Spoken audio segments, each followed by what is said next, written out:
से ना निकालो। पर सेठ जी को ये घमंड आ गया, उन्हें लगा कि मैं से निकाल दूंगा तो ये भूखा प्यासा मर जाएगा, मैं देखूं तो सही। तो सेठ जी ने निकाल दिया। लॉकडाउन में कितने लोगों की नौकरियां चली गईं, लॉकडाउन में कितने लोग बेरोजगार हो गए, लेकिन कोई एक आदमी भूखा मरा हो तो बताओ क्यों? क्योंकि माना कि पहले आप अच्छा खाते थे, अच्छा रहते थे, थोड़ा डाउन हो गया चलता है, पर विधाता ने किसी को भूखा नहीं मरने दिया। क्यों? क्योंकि आपको और हमें दो लोगों की, चार लोगों की चिंता होती है, भगवान को विश्व की चिंता है, जीव मात्र की चिंता है। पालनहार भगवान है, किसी के मारने से कोई मरता नहीं, किसी को निकाल देने से कोई भूखा नहीं मर जाता, क्योंकि सब करने वाले भगवान हैं। हमें रोटियां देने वाला कौन है? आपको रोटियां देने वाला कौन है? कोई कहे कि अब बाप कहे बेटे से मैं तुझे खिलाता हूं, मैं ना खिलाऊं तू मर जाए, ना जी आप मत खिलाइए, देख लीजिए मरता है कि नहीं। बंद करके देख लीजिए आप दाना पानी, देख लो कि सामने वाला मरता है कि नहीं, नहीं मरेगा। क्यों? कहीं ना कहीं से व्यवस्था करने वाले, जिस परमात्मा ने पेट दिया है उसी ने पेट भरने की व्यवस्था भी कर रखी है। अजगर करे न चाकरी, पंछी करे न काम, दास मलूका कह गए सबके दाता। सबको देने वाले कौन है? भगवान है। इसलिए सबका पालन वही करते हैं और सबके पालनहार वही हैं। इसलिए उन्हीं को करने दिया जाए, हम लोग बिल्कुल न्यूट्रल हो जाएं। जो कर रहे हैं आप कर्म करो, काम करते रहो, कर्म करते रहो, और भगवान जो उसका फल देते रहें हंसते हंसते स्वीकार करते रहो। सुख दें या दुख दें मर्जी उनकी है। क्यों मेरी माँ? सास के पांव दबाती रहो, सास आशीर्वाद दे या गालियां दे, भगवान का प्रसाद मान के दोनों रखते चलो, आप अपना कर्म करते चलो। फल ईश्वर जो देंगे समझना कि ये फल है, कोई बात नहीं।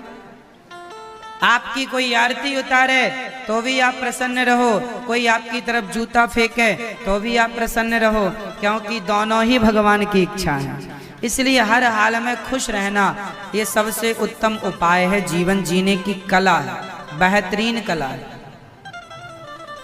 हर समय किसका ध्यान करना है? भगवान का ध्यान, और अपने आप को भगवान से ऐसे ही जोड़ के रखना है जैसे शून्य अंक को अपने से जोड़ के रखता है ना? ऐसे तो भगवान हमें सब कुछ देने के लिए तैयार है। अब वो चाहे जो दें, है ना, उनकी मर्जी में खुश रहना सीख लो, और भगवान से यही प्रार्थना करो कि हे नाथ, हाँ भगवान मेरी नैया उस पार लगा देना, अब तक तो निभाया है, आगे भी निभा देना। भगवान मेरी नैया उस पार लगा देना। सभी लोग गाइए। मेरी नैया दोनों हाथ उठा के भाव उस पार लगा देना, अब तक तो निभाया है, आगे भी निभा देना। अब तक तो निभाया है, आगे भी निभा देना। भगवान मेरी नैया उस पार लगा देना। भगवान मेरी नैया उस पार लगा देना। अब तक तो निभाया है, आगे भी निभा देना। अब तक तो निभाया है, आगे भी निभा देना। जय हो। हरि बोल।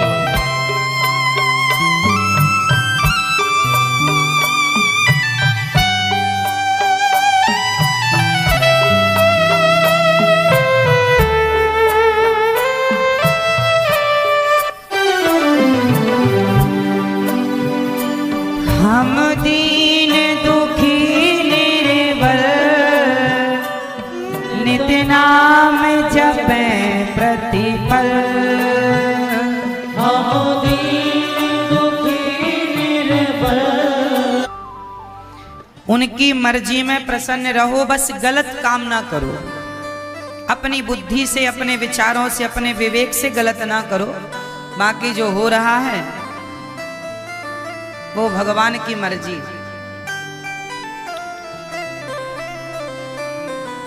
अब भगवान ने गिरिराज जी को स्थापित किया है, ब्रजवासियों का मोह भंग किया है, इंद्र का मोह भंग किया है ना। इंद्र का मोह भंग भगवान ने किया और इंद्र का मोह भंग करने के पश्चात भगवान ने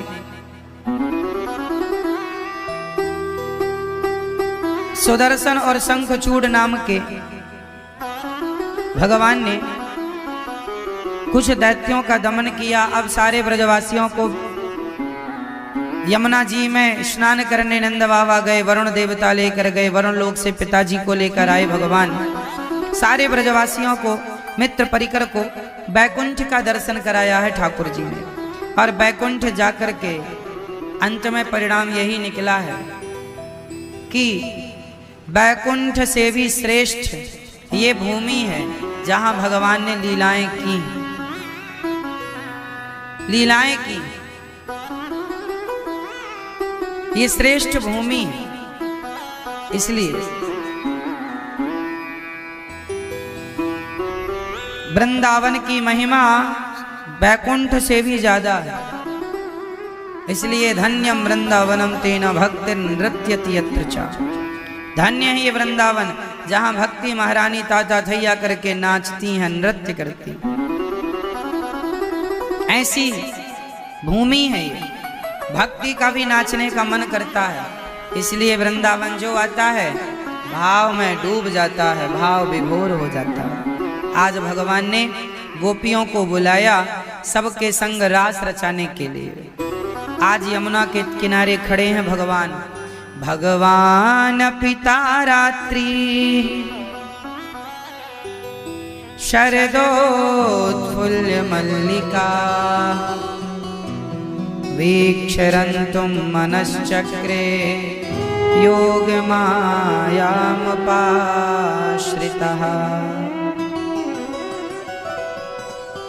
भगवान पिता रात्रि शरदोत्फुल्ल मल्लिका। आज यमुना के किनारे खड़े होकर भगवान ने सुंदर सी बांसुरी बजाई और बांसुरी बजाकर गोपियों के ध्यान को, मन को अपनी ओर आकर्षित किया। गोपियां जहां थी, जैसी थी, जिस हाल में थी, जिस काम में बिजी थी, सारा काम धाम छोड़कर गोपियां श्याम सुंदर की बांसुरी को सुनने लगी और भगवान के क्लीम बीज मंत्र को सुनने लगी। भगवान ने सबको माया का आश्रय लिया और सबको वही सुनाई पड़ रहा है जो भगवान जी सुनवाना चाह रहे हैं। सारी गोपियां अपना काम धाम छोड़ छोड़ दौड़ने लगी। कौन कौन सा काम छोड़ा? दुहंत्यो भी अयो काश्चित दोहम हित्वा समुत्सुकाः। गाय दोहना छोड़ दिया। गोपियों ने क्या छोड़ दिया? गाय दोहती हुई गोपी दौड़ती है और श्याम सुंदर के लिए बढ़ती है। वाह! एक सखी ने आंखों में काजल लगा रही थी, सखी के बांसुरी सुनाई पड़ी, काजल लगाना भूल गई, दौड़ती है श्याम सुंदर से मिलने के लिए। एक सखी वस्त्र बदल रही थी, बांसुरी सुनाई पड़ी तो कहीं का वस्त्र कहीं पहनकर दौड़ पड़ी श्याम सुंदर की ओर।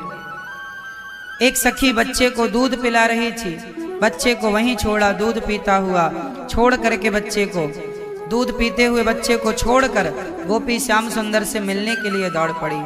अर्थ क्या निकल रहा है? गोपियां भगवान के लिए सब कुछ छोड़ने को तैयार है। आज हम कहते हैं तंबाकू छोड़ दो, गुटखा छोड़ दो, शराब छोड़ दो, मांस छोड़ दो। लोगों से गुटखा तंबाकू जैसी चीजें नहीं छूटती। और गोपियों ने अपना परिवार, अपने पुत्र, अपना सब कुछ छोड़ दिया। क्यों? अच्छा, कोई इतनी सहजता से, आसानी से संसार को कब छोड़ता है? तब छोड़ता है जब उसने पकड़ा ही ना हो। आप लोग पकड़ लेते हैं, फिर छोड़ने में दिक्कत जाती है। इसलिए पकड़ो मत।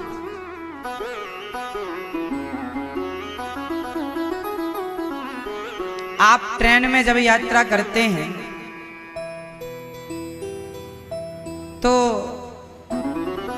जिस सीट पर आप लोग बैठते हैं रिजर्वेशन होता है आपका। आप जिस सीट पर बैठते हैं आप कहते हैं ये हमारी सीट है, लेकिन आपका स्टेशन आते ही आप उस सीट को छोड़ देते हैं, तो क्या छोड़ने में दुख होता है? अरे हम तो इस सीट में बैठे थे, अब जा रहे हैं, सीट बहन कब मिलोगी, अब के बिछड़े कब मिलेंगे। कोई ऐसा रोता है क्या? नहीं। क्यों नहीं रोता?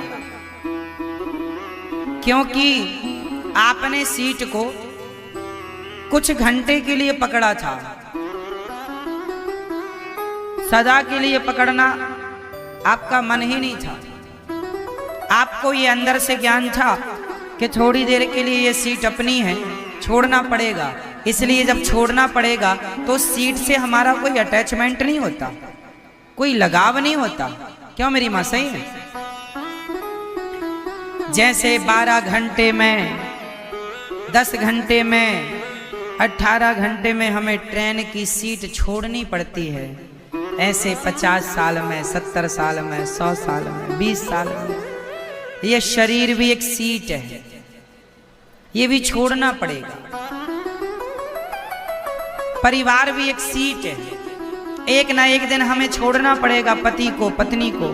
तुम पति पत्नी आज साथ में हो, लेकिन ये सत्य है कि तुम दोनों में से एक को भगवान के घर पहले जाना पड़ेगा। अब पहले कौन जाएगा वो भगवान जानेंगे, लेकिन आज भले तुम कितना भी संग में रह लो, एक दिन अकेले रहना पड़ेगा। एक दिन अकेले रहना पड़ेगा। अब आप इसे हंस के स्वीकार करें या रो के स्वीकार करें इस सच्चाई को। इसलिए अभी से थोड़ा अटैचमेंट कम कम करना स्टार्ट करो। अभी से सीट छोड़ने की तैयारी में लग जाओ। छोड़ना है। आप ज्यादा पकड़ लेंगे और छूटेगी, आप रोएंगे, नहीं हमारी सीट है, हमारी सीट है। अब किसी का स्टेशन आ गया और फिर भी वो सीट में बैठा रहे तो फिर वो कहे नहीं ये सीट अच्छी लग रही, हम नहीं उतरेंगे। तो फिर नहीं उतरोगे तो लोग आके फिर आपको हाथ पकड़ के उतारेंगे। चलो उतरना पड़ेगा। ऐसे ये जिंदगी है। बेटा बेटी, पत्नी पति, ये भी कुछ दिनों के लिए मिली सीट है। है ना। इसलिए मेरी माँ, संसार में रहना बुरा नहीं है। गोपियों ने चुटकियों में परिवार को छोड़ दिया। क्यों छोड़ दिया? पकड़ा ही नहीं था। रहो संसार में, संसार के बीच में रहो, पकड़ो मत किसी को। पकड़ लेंगे हम तो छोड़ने में दिक्कत है। इसलिए आप लोग अपना एक हाथ जरा दूसरे हाथ से पकड़ो, ऐसे कस के, जोर से, जोर से पकड़ना मेरी माँ। ऐसे पकड़ो, दबाओ हाथ, और जोर से दबाओ, कस के। मैया आप मेरी माँ, कितनी आलसी हो ना मेरी माँ। दबाओ हाथ और कस के। भैया आप भी दबा लो, साहब खड़े हो, दबाओ। अब छोड़ दो। बताओ, पकड़ने में ज्यादा सुख था या छोड़ने में ज्यादा? बोलो जोर से, और जोर से बोलो। यही तो समझा रहे हैं, छोड़ने में सुख है, पकड़ने में नहीं। संसार को छोड़ देना ही समझदारी है। मरने के बाद छूटेगा सो छूटेगा, जीते जी ही अपना मन हटा लो, यही तो छोड़ना। सबके साथ रहकर, सबके बीच में रहकर, सबसे अलग रहो। सही है? समझ में आ रही है बात? पति के साथ रहो, पत्नी के साथ रहो, पर तुम्हारे बिना जी ना पाएंगे, तुम्हारे बिना रह ना पाएंगे। ये नाटक ना करो। कितने पति पत्नी ये नाटक करते हैं, तुम्हारे बिना न जी पाएंगे, ना रह पाएंगे, और जाने के बाद बिंदास जी रहे हैं। इसलिए जीना तो पड़ेगा। दुनिया में हम आए हैं, जीना ही पड़ेगा। समझ रही हो ना मेरी माँ? हंस के जियो या रोक के जियो। इसलिए यदि सुखी रहना चाहते हो तो बच्चों के साथ रहना चाहिए। बेटा बेटी अच्छी चीज है, साथ में रहो, पर ज्यादा लगाव, अटैचमेंट नहीं। ज्यादा लगाव भगवान के चरणों में। भगवान मेरे हैं, गोविंद मेरे हैं, गोपाल मेरे हैं, बेटा मेरा नहीं। ये बेटा भगवान को समर्पित कर दो। हे प्रभु आपने दिया, ये आपकी संपत्ति है, ये सब आपका है, मेरा कुछ नहीं। आप ज्यादा बोझ अपने गोद में रख लेंगे, ज्यादा बड़ा झोला बांध लेंगे तो आपको ही उठाने में दिक्कत होगी। झंझट आप ही पालते हैं, बाद में आपको ही रोना पड़ता है ना। इसलिए ज्यादा झंझट नहीं। गोपियां सारा छोड़कर आ गईं। बेटा छोड़ दिया, पति छोड़ दिया। मैं ये नहीं कहता कि आप लोग भी पति छोड़ दो। हम ये नहीं कहना चाहते कि आप भी, हम ये नहीं कहते कि आप घर छोड़ के जंगल चले जाओ ना मेरी माँ। आप घर पे ही रहो, पति के साथ रहो, पत्नी के साथ रहो, बच्चों के साथ रहो। व्यापार करते हो तो व्यापार, बिजनेस करो। सारा काम करते हुए उस काम में कोई अटैचमेंट ना हो। अब आप कहेंगे महाराज जी कैसे पॉसिबल है संभव है कैसे? काम वाली बाई आपके घर में झाड़ू अच्छे से लगाती है कि नहीं? बोलो हाँ। आपके घर का काम अच्छे से करती है कि नहीं? बोलो हाँ या ना, बोलो जोर से। काम अच्छे से करती है, झाड़ू पोंछा बराबर करती है, लेकिन आपके घर को वो अपना घर नहीं मानती। झाड़ू आपके घर में लगाएगी, लेकिन वो आपके घर को अपना घर, वो आपके बच्चे को तेल लगाएगी, मालिश करेगी, नहवाएगी, धुलाएगी, पर वो आपके बच्चे को अपना बच्चा नहीं मानती। बस यही तो सिद्धांत है। जैसे काम वाली बाई जिम्मेदारी पूरी कर रही है, काम पूरा कर रही है, पर वो अपना नहीं मानती। आप भी अपने घर में रह के सारे काम करो, सारी जिम्मेदारी पूरी करो, लेकिन संसार को, घर परिवार को अपना ना मानो। अपना तो भगवान को मान के चलो। काम वाली बाई आपके बच्चे को साफ करती है, नहवा धुला करके तेल मालिश करती है, लेकिन आपके बच्चे को अपना ना मानकर वो अपने बच्चे को अपना मानती है। हाँ या ना? वो झाड़ू पोंछा आपके घर में लगाती है, लेकिन आपके घर को अपना ना मानकर वो अपने घर को अपना मानती है। बोलो हाँ या ना? वो आपके घर की सारी जिम्मेदारियां पूरी करती हुई आप उसे पैसा गिनने को दे दो कि चलो ये 10,000 रुपए गिनो जरा, 10,000 है कि नहीं। वो पैसा गिनेगी, हिसाब किताब रखेगी, आप कहोगे अपने पास रख ले कुछ दिन के लिए, सुबह रख ले शाम को दे देना। पैसा आपका अपने पास रखेगी, लेकिन वो उस पैसे को भी अपना नहीं मानेगी जो उसके पास है, क्योंकि वो आपका है। बात सही है? क्यों नहीं मानेगी? उसे पता है ये पैसा मेरा नहीं। ऐसे ही तो जीवन जीना है। उस काम वाली बाई को गुरु बनाकर बहुत कुछ सीख सकते हैं कि आप जैसे वो काम वाली बाई सारा काम करती है पर मानती है ये मेरा नहीं, मेरा तो घर अलग है। उसी प्रकार आप संसार में रहो, सबके बन के रहो, पर सबको अपना ना मानो। आप सोचो कि मेरा घर तो दूसरा है, जहां से आया हूं वहीं जाना। मैं भगवान के घर से आया हूं, भगवान के घर जाऊंगा। वो मेरे हैं, गोविंद मेरो है, गोपाल मेरो है। यहाँ तो काम वाली बाई की तरह रहो और काम करते रहो जिंदगी। आप लोग भी क्या कर रहे हैं? सारी जिंदगी काम ही तो कर रहे हैं, काम वाली बाई की तरह। क्यों जी? मैया आप लोग अपने घर में, आप अपने घर में क्या करती हो? काम वाली बाई की तरह सारी जिंदगी काम करती हो। काम ही काम, काम ही काम। पति की सेवा, सास की सेवा, ससुर की सेवा, बच्चों की सेवा, सेवा करते करते, काम करते करते तुम बूढ़ी हो जाती हो, काम करते करते मर जाती हो। बस काम वाली बाई और आप में गलती थी। काम वाली बाई और आप में फर्क इतना है कि काम वाली बाई काम करती हुई वो अपना नहीं मानती, और आप काम करते हुए अपना मान लेते हैं ये मेरा है। ये गलती आप कर लेते हैं। आप भी काम करते हुए अपना ना मानो, अपना भगवान को मानो, ये मेरे हैं। ये सब संसार चलता रहेगा। व्यापार करो खूब बड़ा, बिजनेस करो, खूब पैसा कमाओ, खूब पैसा कमाओ, लेकिन उस पैसे को अपना ना मानो। ये मेरा नहीं, ये भगवान ने मुझे किसी उद्देश्य के लिए धन दिया है। पैसा मुझे भगवान ने किसी उद्देश्य के लिए दिया है। परोपकार करो, परोपकार करना चाहिए, पर परोपकार का भी अभिमान नहीं करना चाहिए। शून्य, जीरो। बहुत सादगी से बहुत अच्छा, बहुत पैसा कमाया जा सकता है, लेकिन पैसे कमा के उसका मैं अभिमान करने लग जाऊं तो वो पैसा मेरे लिए वरदान नहीं, अभिशाप बन गया, क्योंकि उस पैसे ने मुझे घमंडी बना दिया। इससे अच्छा तो मैं बिना पैसे के ही था।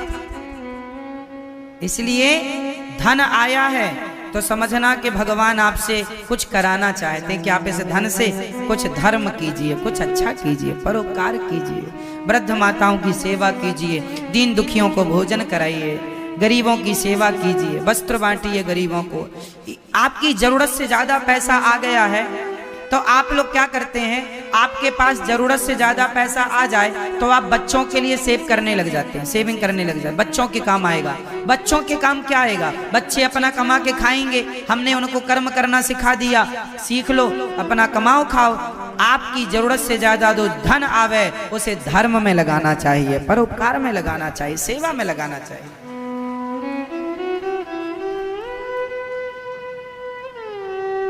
बच्चों के लिए पैसा नहीं जोड़ना चाहिए। भाई बच्चों को आप टैलेंट दे दो, कमाओ खाओ बेटा अपना। क्यों? कमाओ। किसान का बेटा है तो किसान अपने बेटे को किसानी सिखा देता है, ऐसे बोना है, ऐसे काटना है, ऐसे। अब कमाओ खाओ, अपना बो, अपना कमाओ, अपना इकट्ठा करो, अपना बढ़ाओ, अपना और दिमाग लगा के आगे ले जाओ बिजनेस को, व्यापार को। 1 का 2 करो, 2 का 4 करो।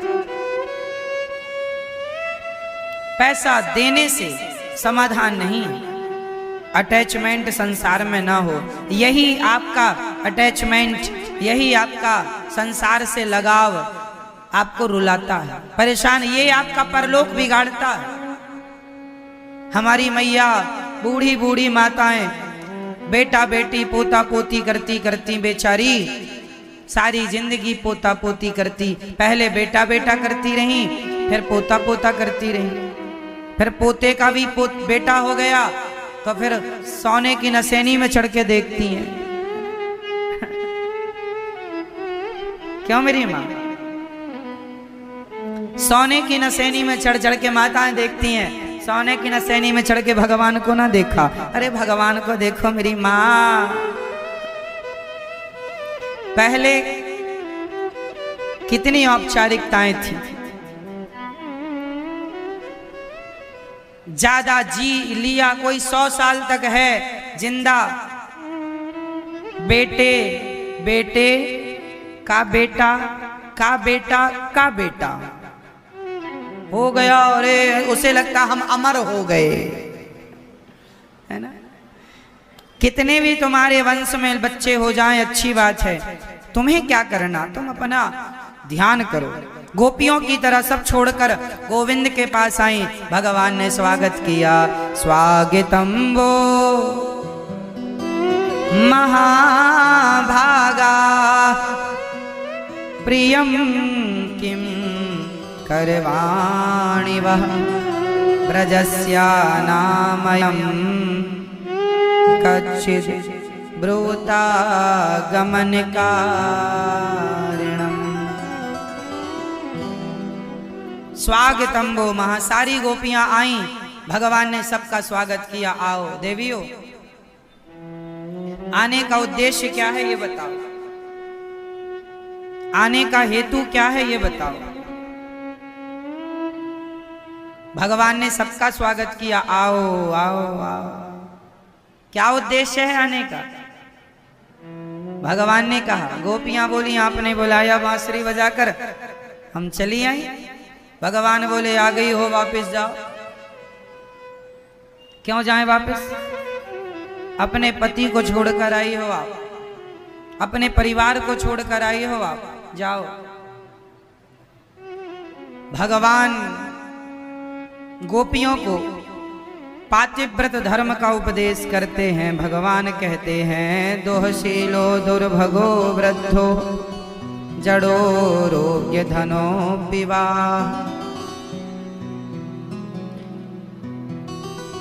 धनो पिवा, पति कैसा भी हो, पति स्त्री भिर्न हाथभ्यो लोके सुभिर पातके।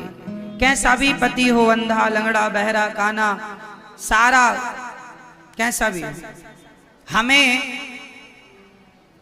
कैसा भी पति मिल जाए, कैसी भी पत्नी मिल जाए, हमें उसके संग अब निभाना चाहिए। कैसा भी जीवन साथी मिले, अच्छा मिले बुरा मिले, हमें क्या करना चाहिए? समझदार भी पति हो और समझदार भी पत्नी हो, और दोनों समझदार होने पर भी दोनों की तालमेल ना बने, ना बैठे तालमेल, तो समझदार होना भी। इनसे अच्छे तो वो मूर्ख पति पत्नी कम से कम सारी जिंदगी प्रेम से गुजार तो लिया एक साथ। तो समझदारी का अर्थ ये नहीं है कि आपके पास डिग्रियां हैं तो आप समझदार हैं। अच्छा बताइए, समझदार किसे कहेंगे आप लोग? जिसके पास डिग्रियां हैं वो समझदार, या जो व्यवहार में कुशल हो वो समझदार? पत्नी से कैसा व्यवहार करना है, पति से कैसा व्यवहार, सास से कैसा व्यवहार, ससुर से कैसा व्यवहार, परिवार में कैसा व्यवहार, दोस्तों से कैसा व्यवहार, बिजनेस में कैसा व्यवहार, ग्राहकों से कैसा व्यवहार। ये व्यवहार स्कूल कॉलेजों में नहीं सिखाया जाता। और रिश्ते चलाने के लिए व्यवहार चाहिए, व्यवहारिकता चाहिए, पारिवारिक समझ चाहिए। डिग्रियां नहीं चाहिए कि आपके पास बड़ी डिग्री है तो आपका रिश्ता अच्छा चल जाएगा। कितने लोग पढ़े लिखे हैं, पढ़े लिखे लोग ही तलाक लेते देते रहते हैं। सही है। इसलिए मैया बताओ, आप लोग जितने लोग यहाँ बैठे हैं सब लोग आप समझदार हैं। बताओ एक अच्छी गृहस्थी चलाने के लिए पति पत्नी को क्या चाहिए? क्या चाहिए? ऑप्शन दे दूं फिर बताएंगे आप। एक अच्छी गृहस्थी चलाने के लिए पति पत्नी को क्या चाहिए? ऑप्शन पहला प्रेम, प्रेम। ऑप्शन दूसरा पैसा। ऑप्शन तीसरा सहनशीलता। ऑप्शन चौथा झगड़ा।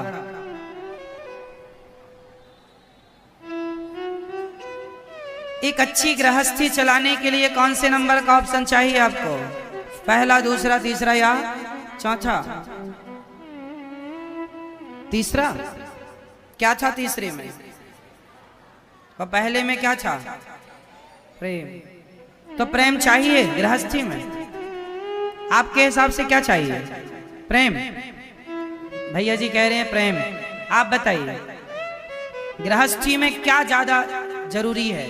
प्रेम, पैसा, सहनशीलता या झगड़ा? हाँ? आप बताइए, आपका अनुभव बताइए। प्रेम, पैसा, सहनशीलता? भैया बताओ। ठीक है, दादाजी आप बताइए गृहस्थ जीवन को चलाने के लिए पति पत्नी के बीच में क्या ज्यादा हो? प्यार हो, पैसा हो, सहनशीलता हो, क्या? सफेद दाढ़ी वाले दादाजी बताएंगे। हाँ, अच्छा, चौथे ऑप्शन को हम चलो तीसरा ऑप्शन जो कह रहे हैं वो बिल्कुल सही कह रहे हैं। क्यों? गृहस्थ में प्रेम भी चाहिए, विश्वास भी चाहिए, पैसा भी चाहिए, पर तीनों तब टिकेंगे जब सहनशीलता हो। सहनशीलता है। आज शादी हुई, 4 दिन बाद झगड़ा हो गया, तो प्रेम तो एक दिन में नहीं पैदा होता। प्रेम तो थोड़ा समय देना पड़ता है पत्नी को पति के लिए, पति को धीरे धीरे प्रेम होता है। क्यों? धीरे धीरे प्रेम होता है।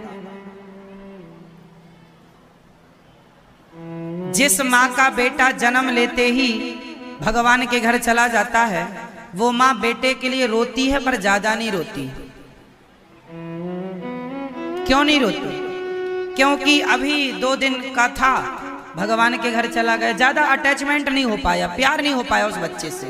प्यार तो है माँ का, पर फिर भी जो बच्चा माँ के साथ रहे, माँ का दूध पिए, माँ को लाड़ करे, माँ को प्यार करे, माँ उससे प्यार करे, उस बच्चे से ज्यादा अटैच होती है माँ। अर्थ क्या निकला कि प्रेम के लिए थोड़ा समय देना पड़ता है सबको। पत्नी को समय देना पड़ेगा, पति को समय देना पड़ेगा। समय देंगे तो प्रेम आएगा, समय देंगे, काम करेंगे तो पैसा आएगा। और जब प्रेम और साथ रहेंगे आप लोग तो एक दूसरे का विश्वास भी आप लोग जीतेंगे बाद में। लेकिन इन सब ये सब बाद की चीजें हैं। पहले तो चाहिए सहनशीलता कि आज शादी हुई और आज ही पति ने कुछ कह दिया तो सह ले। बहू ससुराल गई, आज ही पहले पांव पड़ते ही ससुराल में सास ने ताना मार दिया, सह लो। बहू ने ताना मार दिया, सह लो। सहनशीलता जिनके जीवन में है, समझ लो उनकी गृहस्थी बहुत अच्छी चल रही है। जो सह गए वो रह गए, नहीं सहे नहीं रहे। अरे प्यार तब होगा जब दोनों साथ में रहोगे, विश्वास तब होगा जब दोनों साथ में रहोगे। साथ में ही नहीं हो, सहन ही नहीं हुई तुम्हें एक गाली पति की, सहन ही नहीं हुआ तुम्हें पत्नी का जरा सी बात, अलग अलग हो गए। अब अलग अलग हो तो विश्वास कहां से आए, प्यार कहां से आए, क्या? इसलिए मैन है सहनशीलता। जड़ गृहस्थी को चलाने के लिए पत्नी के अंदर सहनशीलता हो। इसलिए पहले की माँ अपनी बेटी को कैसे समझाती थी, बेटी जाओ ससुराल ही तुम्हारा घर है ना, कोई बात हो जाए पलटकर जवाब ना देना, ये तो तुम्हारा मायका है। अपनी माँ को भी जवाब दे देती हो, अपने बाप को भी तुम पलट के जवाब दे देती हो। ससुराल में 2 बातें सह लेना बेटा। पहले की माँ ऐसे पाठ पढ़ाया करती थी अपनी बेटियों को कि ससुराल में 2 बातें सह लेना, सुन लेना। पर आजकल की एडवांस मम्मियां ये सिखाती हैं, कोई बात हो तो बताना, हम गुंडे भिजवा देंगे। बता देना, हम एक फोन लगा देना, गुंडे भिजवा देंगे। अब बताओ कितना बदल गया, देख तेरे संसार की हालत क्या हो गई भगवान। सब बदला, ये माताएं भी है ना, बेटियों को संस्कार देना ही, इन्हें देने का ढंग ही बदल दिया है ना मेरी माँ। हमारे देश में कितनी माँ ऐसी हैं जो शादी के बाद भी अपनी बेटियों को अपने पास रखती हैं, ससुराल नहीं जाने देती, वहां ना जाओ यहीं रहो, है ना।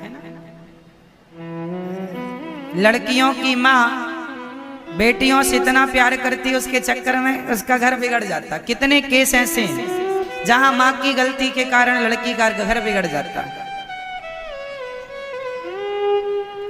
एक सफल गृहस्थी कैसी होती है, गृहस्थी में क्या क्या नहीं होना चाहिए, आज मैं आपको ये बताऊंगा क्या नहीं होना चाहिए।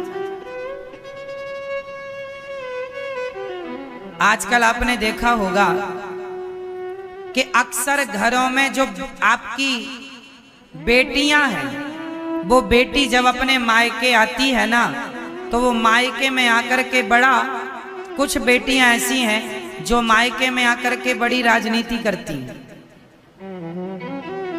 छोटी भाभी से बड़ी भाभी की भिड़ा दी, बड़ी भाभी को छोटी से भिड़ा दी, अपनी माँ से अपनी भाभी को भिड़ू करके अच्छी बन गई बेटी। कुछ बेटियां ऐसी होती हैं जो जरूरत से ज्यादा अपने भाई की जिंदगी में, अपनी भौजाई की जिंदगी में इंटरफेयर करती रहती है ना। पति पत्नी के रिश्ते को बिगाड़ने में लड़की की मां या लड़के की बहन, यदि इन दोनों से बच गया तो गृहस्थी चल जाएगी। और दोनों में से किसी एक का इंटरफेयर ज्यादा हुआ, नहीं, बातचीत करना बुरा नहीं है, प्यार मोहब्बत रखना बुरा नहीं है, व्यवहार बनाए रखना, आदर सम्मान देते रहना बुरा नहीं है, जरूरत से ज्यादा का इंटरफेयर बुरा है। समझ रहे हैं? जरूरत से ज्यादा इंटरफेयर करना, भाई को अपने कब्जे में कर लेना। कई बहनें अपने भाई को अपने कब्जे में, मेरा भाई मेरी सुनेगा, और बेचारी पत्नी परेशान है।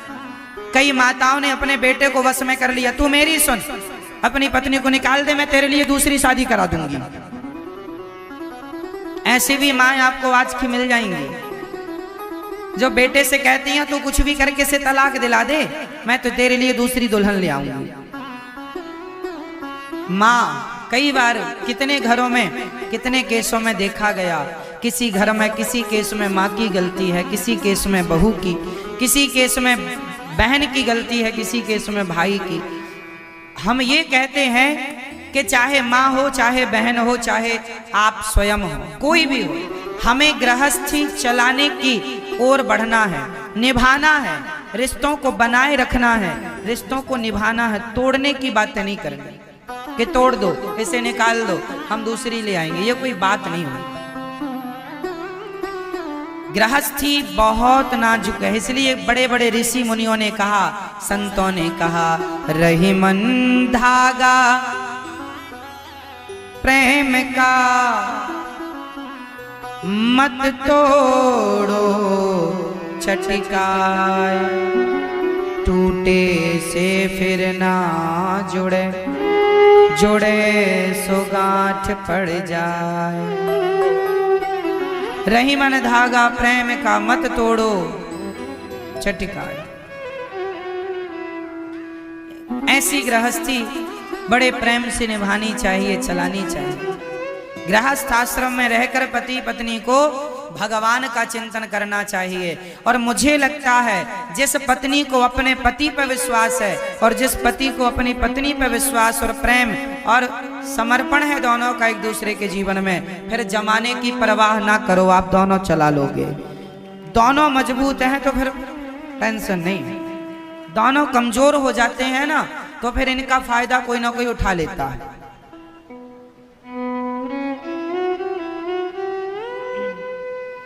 हमारे सनातन धर्म में नारी के लिए कहा गया है कि आप पत्नी हैं तो पति का सम्मान कीजिए, कितना सम्मान भगवान की तरह, और पति है तो नारी का इतना सम्मान कीजिए जितना सम्मान भगवान श्री राम माता सीता का करते थे।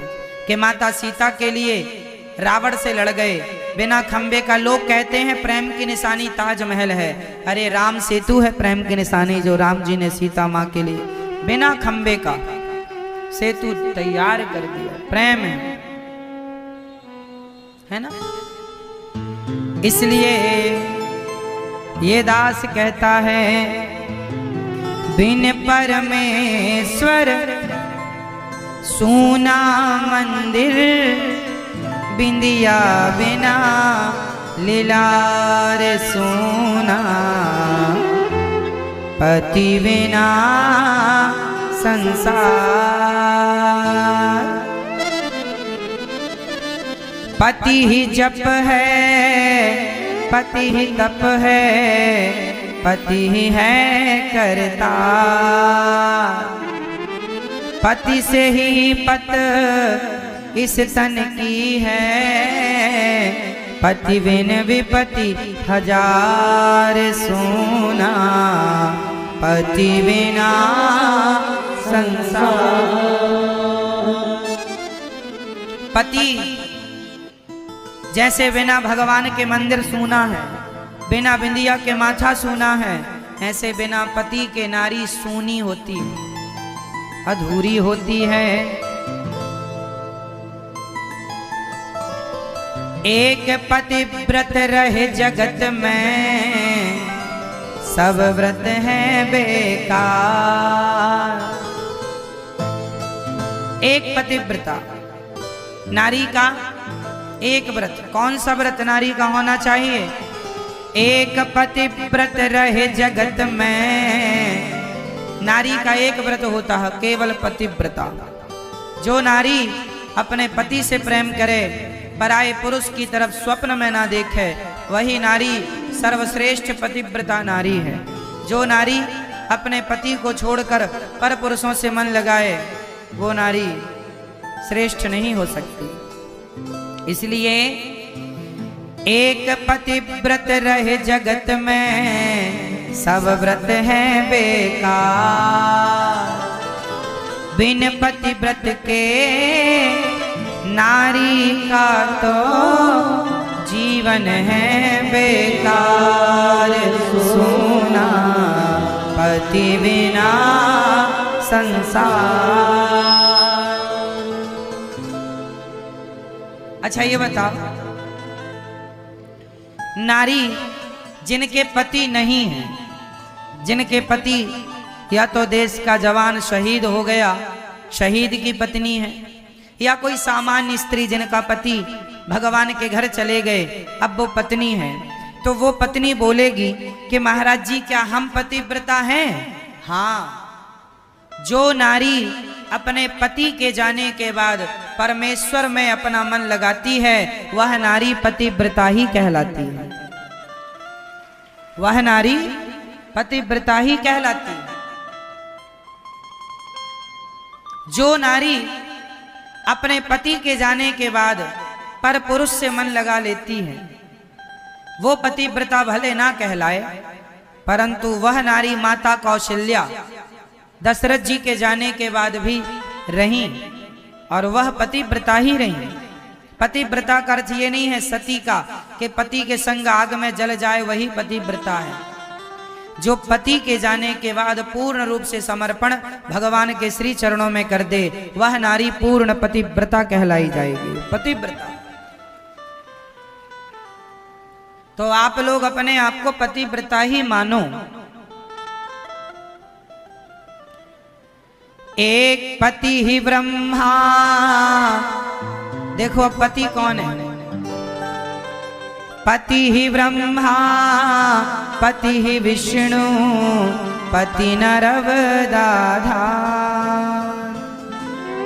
पति नर्मदा की धार की तरह।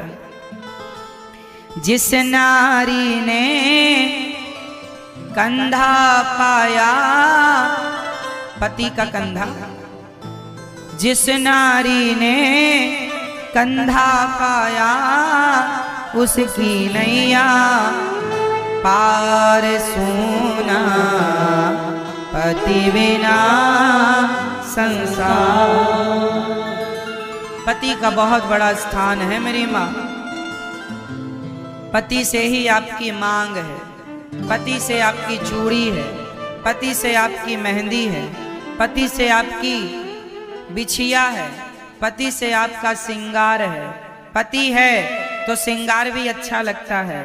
पति के बिना कोई नारी सिंगार करने लग जाए तो उसका सिंगार शोभनीय नहीं होता। क्यों मेरी माँ? इसलिए सिंगार भी पति के रहते अच्छा लगता है।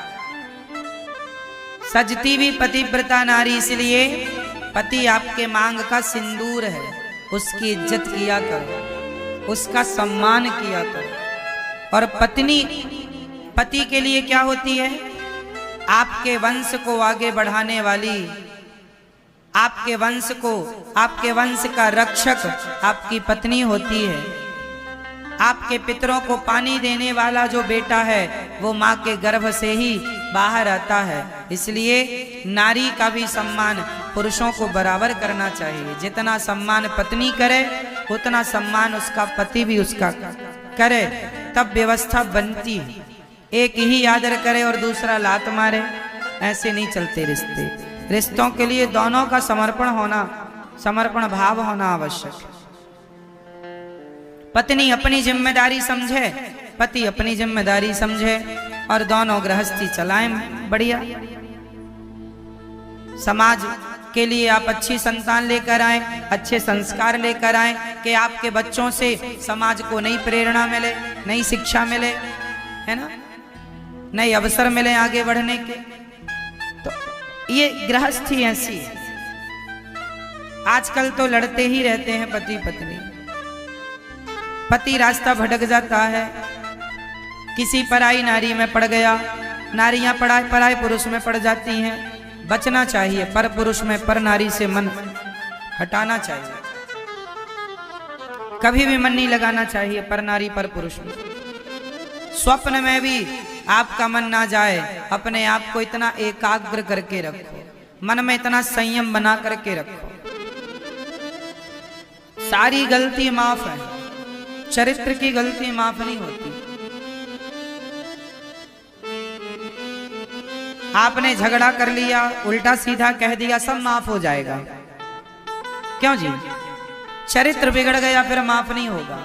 इसलिए भगवान से यही प्रार्थना करो कि आप बिल्कुल गंगा की तरह पवित्र रहें, चरित्र के मामले में आप पर कोई उंगली ना उठाए। और ये आप दोनों की समझदारी से है। पत्नी भी जिम्मेदार बने, पति भी जिम्मेदार बने और बच्चों को भी संस्कार दो चरित्र के। स्वामी विवेकानंद जी एक बार विदेश गए। एक महिला बोली कि आप बहुत अच्छे लग रहे हैं, हमें आपसे प्यार हो गया है, हम आपसे एक पुत्र की कामना करते हैं, आप हमें अपनी पत्नी बना लो और हमें एक पुत्र दे दो। स्वामी जी ने कहा, मेरा बेटा मेरे जैसा होगा इसकी क्या गारंटी है? स्वामी जी ने कहा, तुम्हें मेरे से बेटा क्यों चाहिए? बोले, आप ज्ञानी हैं, आपका बेटा भी ज्ञानी होगा तो दो विवेकानंद हो जाएंगे। स्वामी जी ने कहा, आपको मेरे जैसा बेटा चाहिए तो आज से आप मेरी माँ, मैं आपका बेटा। चरण पकड़ लिए स्वामी जी, आज से मैं तुम्हारा बेटा। मतलब ये भारत का चरित्र है कि वह अपना चरित्र नहीं बिगाड़ते, क्योंकि कीमत चरित्र की है। ये शरीर तो जल जाएगा, सब चला जाएगा, पर आपका चरित्र लोग याद करते हैं कि उनका चरित्र, उनका व्यवहार कैसा था, अच्छे थे या बुरे थे। हम और आप एक दिन चले जाएंगे, हमारा और आपका नाम इतिहास के पन्नों में लिखा जाएगा। अर्जुन भी चले गए, दुर्योधन भी चला गया, लेकिन अर्जुन का नाम भक्तों में गिना जाता है और दुर्योधन का नाम दुष्टों में गिना जाता है। जाना तो आपको भी पड़ेगा, अच्छे लोग भी मरेंगे, बुरे लोग भी मरेंगे, लेकिन लोगों की अच्छाई और बुराई अमर हो जाती है। लोग याद करते हैं आने वाली पीढ़ी के फलाने ने ये काम किया था अच्छा या ये काम किया था बुरा। तो समाज, आने वाली पीढ़ी, आपका आने वाला वंश आपको गलत न ठहराए कभी, इसकी पूरी जिम्मेदारी आपकी। आपका बेटा आपको गलत ना कहे, आपका बेटा जब उससे पूछा जाए बेटा तुम किसके जैसा बनना चाहोगे बड़े होकर, तो आप ही अपने बच्चे के लिए आदर्श पिता बनो, इतने सफल पिता बनो कि आपका बेटा ये कहे कि अपने पापा के पिता के जैसा मुझे बनना है, उनके जैसा सहनशील, उनके जैसा नम्र, उनके जैसा दृढ़ संकल्पी, उनके जैसा योग्य, उसे किसी और का नाम ना लेना पड़े कि उसके जैसा बनना।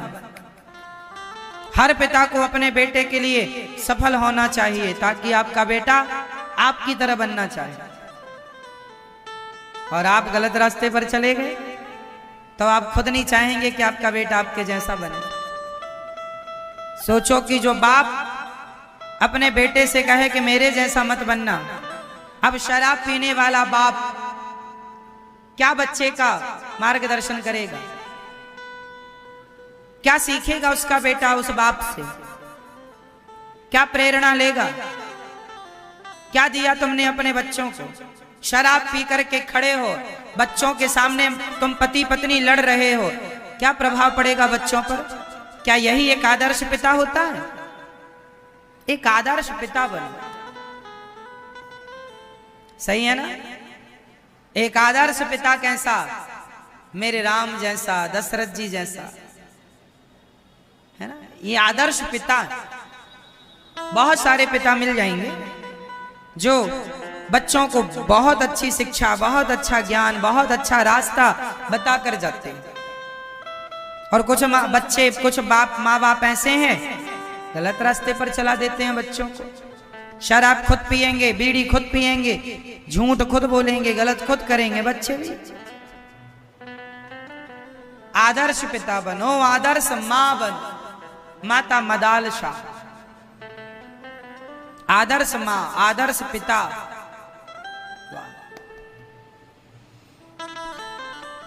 इसलिए आवश्यक है कि आप कथा सुना करें, बच्चों को कथा से जोड़ा करें, संस्कार दिया करें। यही है, पैसा कमा लेना बड़ी बात नहीं है। मैं लाख बार कह चुका हूं ये बात। पैसा कमाना बड़ी बात नहीं, चरित्रवान होकर जीना और चरित्रवान होकर ही मरना बड़ी बात है। सत्य के रास्ते पर आज चलना और मरते दम तक सत्य के रास्ते पर चलना, ये बड़ी बात है। सेवा आज करना, मरते दम तक करते रहना, अच्छे काम आज करते हो आगे करते रहना, ये बड़ी बातें हैं। ये करने आए हैं हम लोग, पैसा जोड़ने नहीं आए।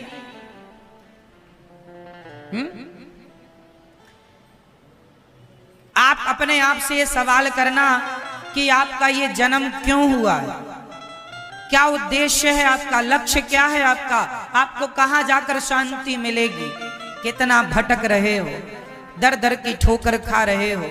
शांति पाने के चक्कर, शांति के लिए बड़ा घर बनाया, इस बड़े घर में शांति मिलेगी, क्या मिली? बड़े जंगल गए, बड़े पार्क गए, यहां शांति मिलेगी, कहां मिली? शांति बाहर नहीं है साहब, शांति अंदर है। यदि यहाँ अंदर इच्छाएं खत्म हो गई हैं, अंदर चित्त शांत है, तो आप शोरगुल बाजार में भी चले जाइए तो आपको शांति मिलेगी, क्योंकि भीतर शांति है। अंदर शांति नहीं है तो चले जाइए जंगल में, वहां भी शांति नहीं मिलेगी। शांति बाहर का विषय ही नहीं है। जो अंदर है उन्हें आप बाहर खोज रहे हैं, उल्टा कर रहे हैं आप, है ना मेरी माँ? शांति पाना चाहते हो तो जीवन में संतोषी बनना सीखो। जितना विधाता ने दिया है बहुत संतोष। काम करो, मन लगाकर मेहनत करो, पैसा कमाओ, पर जितना मिल रहा है मेहनत से उसमें संतोष। ये नहीं उनके पास ज्यादा है, उनके पास ज्यादा उनके पास है, तुम्हारे पास कितना है? जितना है तुम संतोष रखो। ऐसे देखोगे तो मन अशांत होगा। अरे उनके पास ज्यादा है, अशांत होगा। अशांति, सब कुछ होकर भी लोग अशांत क्यों हैं? क्योंकि अपने को ना देखकर औरों को देख रहे हैं, इसलिए। सब कुछ पाकर भी अशांत इसलिए है कि उनकी दृष्टि खुद में नहीं है, संतोष नहीं हुआ। और अरे उनके पास ज्यादा है, उनके क्या करना तुम्हें किसी के साथ? किसके पास कितना, क्या करना तुम्हें? आपके पास कितना है ये बताओ। और जितना है संतोष रखो। काम करो, मेहनत करो, कमाओ, बढ़ाओ, पर जितना है संतोष के साथ। ये जीवन जीने की कला है। ऐसे जिया जाएगा, ऐसे चला जाएगा। मैन है आपका जीवन में, आपका नाम ना बिगड़ जाए, आपके नाम पर धब्बा ना लग जाए, कलंक ना लग जाए। चरित्र बड़ी चीज है। सत्य के रास्ते पर चलना है आपको। लाख रुपए में यदि आपने लाख रुपए लेकर झूठ बोल दिया तो लाख रुपए हफ्ते भर में खर्च हो जाएंगे, पर लोग यहां वहां कहीं भी कल धब्बा लग जाएगा कि आदमी झूठा है, पैसे में बिक जाता है। पैसे में बिको मत। सत्य मतलब सत्य। बेटे के लिए भी सत्य बोलो, पत्नी के लिए। मैं भी यदि मैं गलत हूं, मेरी मानो, जो लोग गलत काम करते हैं वो लोग, उन्हें सजा कोर्ट देती है, जज सजा देते हैं ना। मेरी मां, जब आप गलत काम करो तो आप पहली बार तो गलत काम ना करो, पहली बार तो गलत काम ना करो, और करो गलत काम तो फिर दंड भी आप अपने आप को स्वयं ही दो। गलत हमने किया है तो दंड भी हम देंगे, अपराध हमने किया है तो दंड भी हम अपने आप को देंगे। ये दास अनिरुद्ध कहता है कि गलती नहीं करनी चाहिए, और करो तो फिर उसका अपने आप को खुद आप दंड दीजिए। जो आपको उचित लगे खुद दंड दीजिए। आपको इसका ये दंड अपने आप को। एक संत जी की कथा मुझे याद है, नाम तो मुझे उनका याद नहीं, पर याद कथा याद है, सुनो। एक चेले ने अपने गुरु जी से शास्त्रार्थ करके अपने गुरु जी को शास्त्रार्थ में पराजित कर दिया। समझना, एक चेले ने, एक शिष्य ने अपने गुरु जी को शास्त्रार्थ में पराजित कर दिया। समझ में आ गई बात? अब गुरु जी को तो पराजित कर दिया, गुरु जी तो और आशीर्वाद दे गए, वाह बेटा तू मेरा अच्छा शिष्य है कि अपने गुरु को भी पराजित कर दिया, तू सफल हो गया। आशीर्वाद दिए, गुरु जी चले गए, सभा खत्म हो गई, सबने उसको बधाई दी, आशीर्वाद दिया। परंतु उसके मन में लगा, अरे राम राम राम राम राम राम, मैं कितना बड़ा घमंडी हो गया हूं कि जिस गुरु से मैंने काखा गाघा पढ़ना सीखा उसी गुरु का मैंने भरी सभा में अपमान किया। उस चेले को बड़ी आत्मग्लानि हुई। अब उसको लगा मैं क्या करूं कि मुझे मेरे पाप का दंड मिल जाए, गलती मैंने की है तो सजा भी मुझे मिलनी चाहिए। तो वो संत जी जो थे उसने भूसा होता ना, भूसा गेहूं का, चने का, भूसे के ढेर में उन्होंने आग लगाई। किसी ढेर में आग लग गई होगी तो इन्होंने कहा कि अब मैं अपने आप को दंड दूंगा क्योंकि मैंने अपने गुरु जी का अपमान किया है। तो भूसे के ढेर में आग लगी थी और ये धीरे धीरे उस भूसे के ढेर में घुसने लगे। एकदम से नहीं घुसे, बोले नहीं एकदम से घुसूंगा तो जल्दी मर जाऊंगा, तड़प तड़प के मरूंगा तो मेरे पापों का प्रायश्चित हो जाएगा।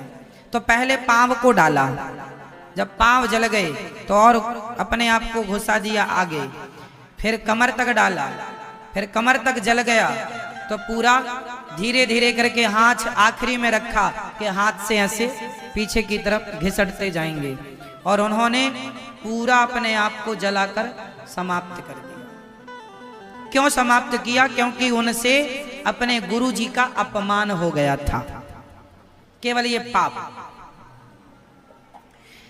तो गलती की सजा हमें कोर्ट कचहरी क्या देगी? अरे जीवन में इतने स्वाभिमानी बनो, एक तो गलती ना करो। ये दास अनिरुद्ध ठाकुर जी के चरणों में निवेदन करके कहता है, मैं कोई गलती नहीं करता। जो गलती सामान्य मैं कथा 3.5 घंटे आपको सुनाता हूँ, कभी मेरी वाणी से किसी का दिल दुख जाए, वो बात अलग है कि मैंने कुछ बोलना चाह रहा, कुछ निकल गया, वो अलग विषय है कि शब्दों का हेर फेर हो गया, कि मैं बोलना चाहता था ये निकल गया वो। बाकी भगवान ठाकुर जी के चरणों में यही प्रार्थना है कि प्रभु मुझे आप सदा अपने चरणों में लगाए रखिएगा और संसार के हर कलंक से आप नारायण बचाइएगा। कलंक लगने के पहले प्राण चले जाएं, पर कलंक लगकर जीवन जीना अच्छा नहीं है। किसी भी कलंक को जीवन में, आपके चरित्र में, आपके जीवन में आपको कोई कलंक ना लगे। यदि लगे तो उसके पहले प्राण निकल जाए। भगवान से ये प्रार्थना सबको करनी चाहिए कि हे नाथ, मेरा मन, मेरी वाणी, मेरी बुद्धि कभी ना बिगड़े, कभी ना बिगड़े। चरित्र बहुत बड़ी चीज होती है। शायद आप कितना समझें चरित्र के मामले को, बहुत बड़ी चीज है। राम चरित्र सुनवे को रसिया, राम लखन सीता मन। राम जी के क्या सुना जाता है? चरित्र। तुलसीदास जी ने क्या लिखा है? राम चरित्र मानस। राम जी का चरित्र ही तो लिखा गया है, रावण का चरित्र ना लिखा जाता ज्यादा। तुलसीदास जी ने